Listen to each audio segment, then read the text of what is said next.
Hey guys, it's Quana back again with another review. If I seem super excited right now, it's because all of my Black Nerd Girl boxes were checked last night as I sat down with my family to watch Jingle Jangle, A Christmas Journey on Netflix. And I am so excited about this film, guys. I want everyone in the world to watch this movie. This movie was directed by David E. Talbert, who's mostly, in my experience, known for his black musical plays. He's kind of like, I don't want to compare him to Tyler Perry, but in the way that his films use and his plays use Christianity and music and black people, it kind of is like in the same vein or the same realm. But with this movie, he has given us something completely different.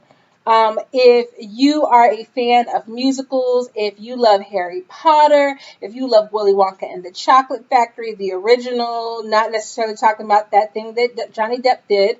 If you love The Wiz Live, if you just love any of the Mary Poppins, just any of those films that bring a lot of childhood nostalgia and magic and Christmas and all of those things, this is going to fill you up to the top of your cup, guys. So I really, really wanted to talk about this movie.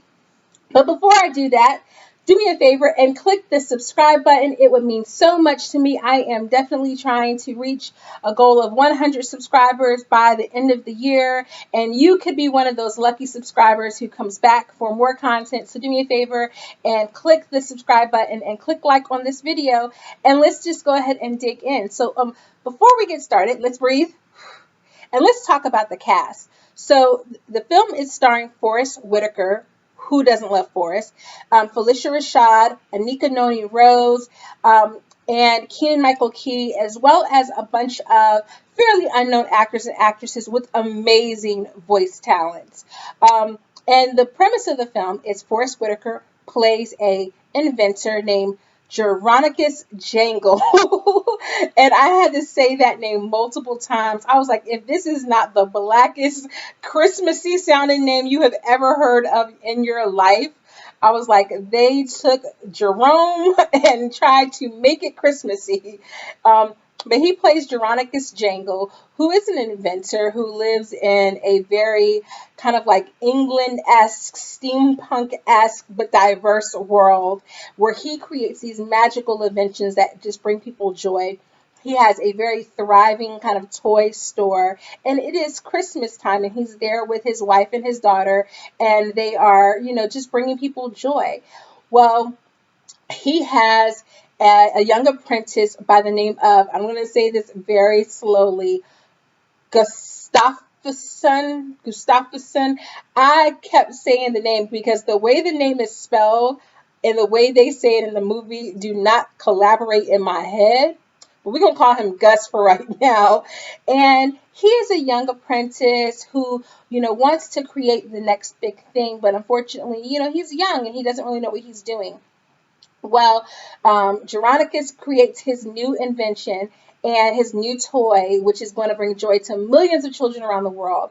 And it is a little matador doll voiced by Ricky Martin. I was like, is that Ricky Martin? And then when he started, I was like, that is Ricky Martin. Who pulled Ricky Martin out here? I was so tickled and pleased by it.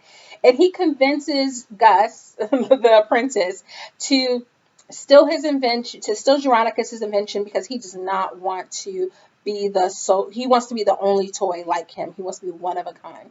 And this leaves Geronicus into a downward spiral where he loses faith in himself and he loses the belief in his abilities. And along the way, eventually years pass and his granddaughter comes to visit him. It reminded me of Heidi, the story of Heidi. And my favorite adaptation of that is in the 90s. If you've ever seen it, it's really good. I think sometimes it's on Netflix, but really good adaptation of it. It really reminded me of that kind of film. And she comes with all of the ability that her grandfather has, but with all of the belief that he has lost. And that is the premise of this movie, that you can believe in yourself. Keegan Michael Key plays the grown-up Gus in this, and Forest Whitaker plays the older Geronicus Jangle. And this is just a beautiful, beautiful movie. Guys, I mean, this is a movie that Yes, you don't have to be black to watch and enjoy this movie. I was messaging on Facebook with a friend of mine, a former colleague of mine, who isn't black, and she loved this movie. It is just a feel-good family movie, and I feel like we really needed that for 2020. Yes, we've had some, but a feel-good Christmas movie, but then with black people. And I know for me and my family, there are only a handful of movies when I think of like holiday movies, because there's tons of black holiday movies. You've got all Best Man Holiday and This Christmas and all of those, but those are often made for an adult or older teenage audience. And there really aren't a lot of movies that take place or that set in Christmas time that you can watch with your children that show a diverse cast. They just aren't there. I was trying to research them for this review and I just couldn't find them. The Wiz was really one of the only ones that I could think of.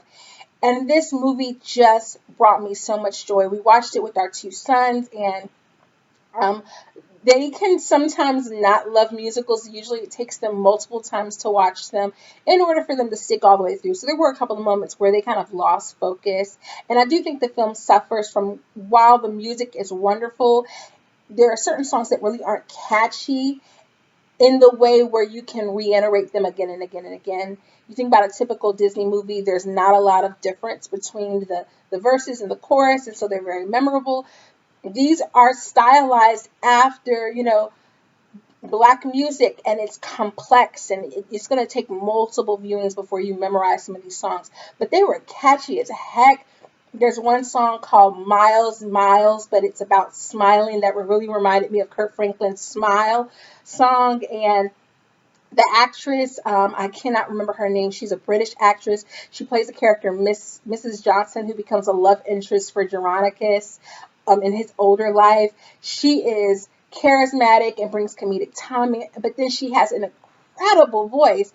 Guys, the music, the dancing, the colors, the African prints, the mixture of like echoes of steampunk in there, but then also like the old school kind of European-esque Christmassy vibes that you want, that remind us of the Christmas Carol and Harry Potter.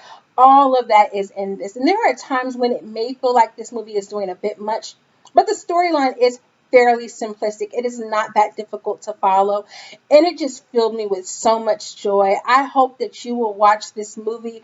I give it, like, it's got a 100 on Rotten Tomatoes, and I believe that is well deserved. It's definitely not a movie. Obviously, the creators are black, so it's not a movie that feels like it's creating art for the sake of just plugging in black characters. It does feel like these creators wanted to fulfill a need that they themselves saw. Forest Whitaker, by the way, I'm going to put some clips in here towards the end, but he starred in the Black Nativity movie with Angela Bassett and Jacob Lattimore and Jennifer Hudson. I barely remember that movie being advertised. Of course, in 2013, I don't think I was going to see a lot of movies because I was just working all the time, so I don't think I saw a lot of movies, but I barely saw that movie being advertised. And from what I understand, that movie has a ton of good music and it's really good. I'm going to actually try to review that later on the channel, but it makes sense that these actors are a part of this project. Everything about this movie just makes sense. Keegan Michael Key, he was really entertaining and engaging in as a villainous character. Like, it just does so many things so well. And it was refreshing. Oh, and Hugh Bonneville is in it. And if you like him, I mean, come on. There's just so much about this movie to love. I could rave and rave and rave about it. I will probably do a follow-up video where I break down some of the key moments in the film and some of the allusions to other things that you will see. I think the one thing, I'm going to end this with something negative because I've been raving about it for about 9 minutes now. The one mistake I think they made is they did not let Phylicia Rashad sing. And you don't have Phylicia Rashad in a musical and not let her sing. That is what I have to say about this video. I hope they actually turn this into a series. I don't know what kind of budget they had for this movie, but they spent some coin and it was well spent. It looks beautiful and stunning and visually pleasing. And the special effects did not look too jarring or too artificial. I mean, there were scenes that just took me to Harry Potter so much that I was just like, oh my gosh, this is everything. This is everything. So I'm hoping that we get maybe a sequel from this, if not even maybe a trilogy. I think that they left some room to do that, and also with them playing around with the time periods, they could move throughout the different characters. They could give us a follow up. I really want to see a follow up, guys. I tried to keep this as spoiler free as possible without dropping too many things that will ruin the movie for you. So I will do a spoiler review later. But until next time, if you haven't watched it, run to Netflix, sit down with your family, watch Jingle Jangle. It is well worth it, guys. And until next time, toodles! I might become that